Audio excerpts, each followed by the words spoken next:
Graduating from high school at the top of your class is no easy feat. But for many of Boston's valedictorians, what seems like an achievement that should set them on the right path for life is far too often falling short. In a 5-part magazine series out this week, the Boston Globe checked back with 93 of the city's 113 best and brightest, valedictorians all, who graduated between 2005 and 2007. And they found that a quarter of those kids failed to get a bachelor's degree within 6 years. 40% now earned less than $50,000, and at least 4 have been homeless at some point. Among them, Madeline Disla, a graduate of Charlestown High. At a lot of points throughout college, I just felt like this is too much for me. And I felt like I fooled myself during high school thinking that, I was so smart and I can handle it. Because I was really, quick to understand a lot of things in high school, but college came and it was very different. So what do these findings say about the city of Boston and its ability to prepare its children for their future lives? I was joined yesterday by 3 people who had plenty to say on the issue. Malcolm Gay is one of the journalists behind the series. Good to see you, Malcolm. Abadur Rahman is a 2006 graduate of East Boston High School, one of the students profiled in the series. Good to meet you. And Michael Curry, former president of the Boston NAACP, now chair of the National NAACP Advocacy and Policy Committee, who used to host workshops aimed at helping students of color learn skills for success as adults. Right here, Michael, it's good to see you, too. Good to be here. What are some of the other major takeaways, Malcolm, that I didn't just list a couple of seconds ago? Well, one of the big ones that I thought that just struck me was, when you pair this notion of 4 students that became homeless, nearly a quarter of these students wanted to become doctors. 0 have so far become doctors. So as one astute commenter online mentioned, more students, more valedictorians from that period have ended up homeless than have become doctors. I also want to reiterate something that I hope is obvious. We're talking about the cream of the crop here. We're not even looking at people who were in the middle or upper middle or lower middle or bottom. This is the cream of the crop of Boston's high schools from 2005 to 7. Can you tell briefly the story of one that struck a lot of people, Michael Blackwood, who got a full boat. He was at Hyde Park High School. Am I right about that? I think. He was at the engineering school at the complex there. Right. And ended up getting a full boat, full ride to BC. What happened to him? He, like a lot of these students, came up with a series of small obstacles that eventually derailed him, and he didn't have the family support structures, the cultural support structures, the sense of agency in a sense, and he ultimately ended up leaving the school after losing his scholarship and ended up as a sergeant in the Army. So, Abadur, you are one of those valedictorians, East Boston High School, and also one of those, almost a quarter of those valedictorians from 05 to 07 who wanted to be a doctor. It didn't work out that way, did it? No, it did not. Why not? I think, as I shared with Malcolm and other folks throughout the process, I think the challenge was the curriculum that we had at BPS. And I was reading one of my guidance counselors from high school reached out to me yesterday, and she shared the letter of recommendation she had written for me for colleges. And she had written that, I had taken X number of honors classes, I don't remember the exact number, for 5 AP courses with a specific focus on STEM courses to prepare for this. So what I was hoping would be my career.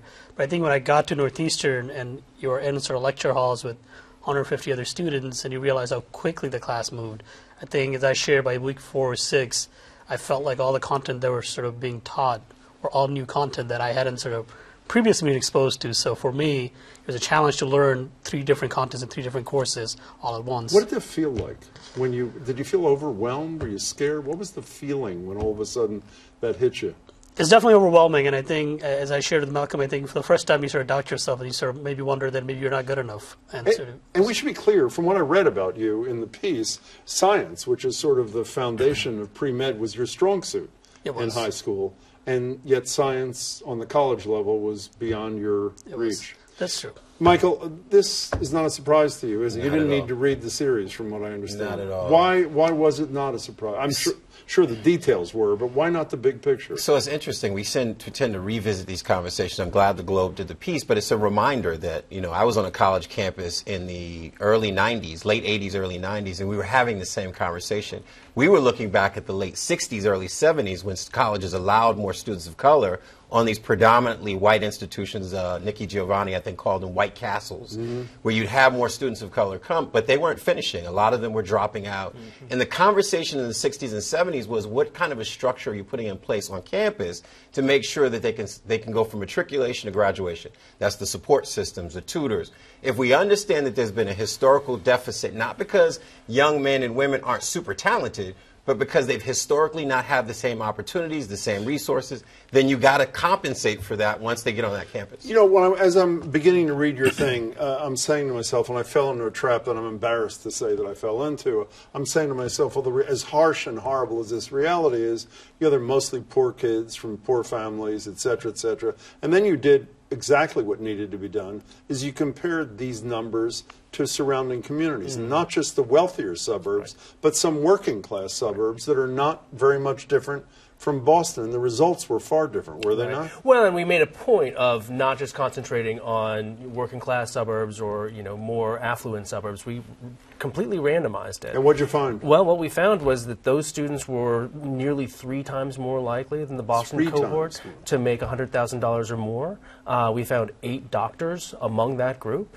And these were just, I mean, these were not cherry-picked valedictorians. These were kind of, you know, just the valedictorians in this randomly selected sample. Do you feel that the Boston school system let you down? Who do you blame for this? Or what's your look back for life? And by the way, we should say you're doing pretty well right now. You're at Codman neighborhood, which is a wonderful, or Codman Square neighborhood, a wonderful organization, so it isn't like you're suffering. But you didn't end up doing what you hoped to do.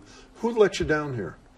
So I think schools and teachers and sort of when my parents were immigrants, we came here in '98, so they sort of didn't know the system. I didn't know the system. I was a teenager, so they trusted me to a school system which they had hoped had the best interest in preparing me for what they thought would be sort of my sort of hopes and dreams and aspirations. So I look back and I think, again, accountability is a big word for me. And I think, speaking with Malcolm, when we spoke earlier, I said that, you know, I graduated in 2006. It is now 2019, almost 12 years, and BPS just now hired a STEM coordinator to make sure that we're aligned with STEM. And the city and the mayor and the governor for the last decade that I know have talked about the life science corridor, the STEM jobs, and these jobs and that job. Again, the one hand is sort of producing these plans and these results, and the other hand is not necessarily preparing us to meet those expectations. So is that what we're going to hear, that was 2005? I haven't seen anything from the mayor yet. Maybe you have.